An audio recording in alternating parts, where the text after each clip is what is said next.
faste, les conversations animées, les rires tonitruants, la musique des violons. Mais déjà, certains convives pâlissaient. Étienne Renaud posa sa main sur son ventre, fronça les sourcils. Guillaume Morel s'essuya le front en cherchant à masquer une sueur soudaine.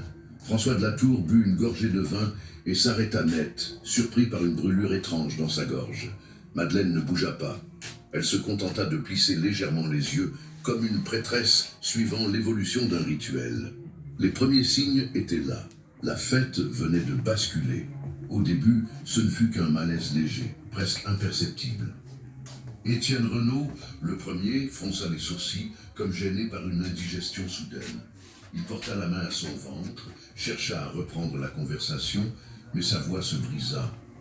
À sa gauche, Guillaume Morel se pencha pour boire une gorgée de vin, mais sa main tremblait et le cristal tinta contre ses dents.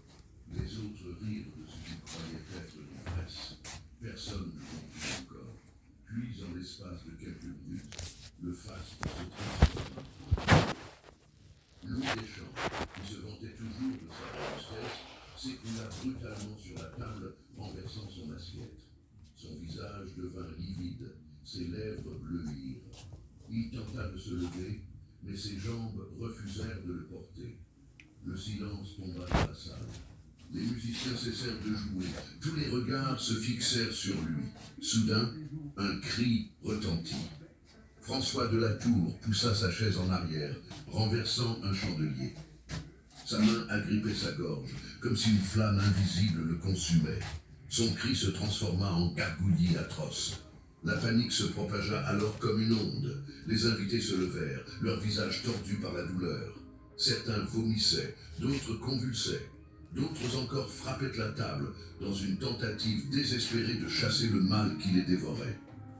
Le grand salon, quelques instants plus tôt rempli de musique et de rire, devint un enfer. Les chandeliers vacillaient, projetant des ombres déformées sur les murs.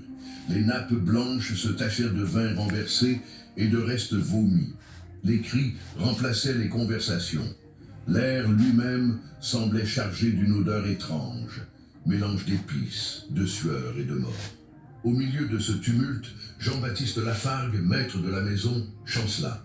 Son verre de rhum tomba et se brisa en mille éclats. Ses yeux fixèrent l'entrée de la cuisine, là où Madeleine se tenait. Il ouvrit la bouche, voulut parler, mais aucun son ne sortit.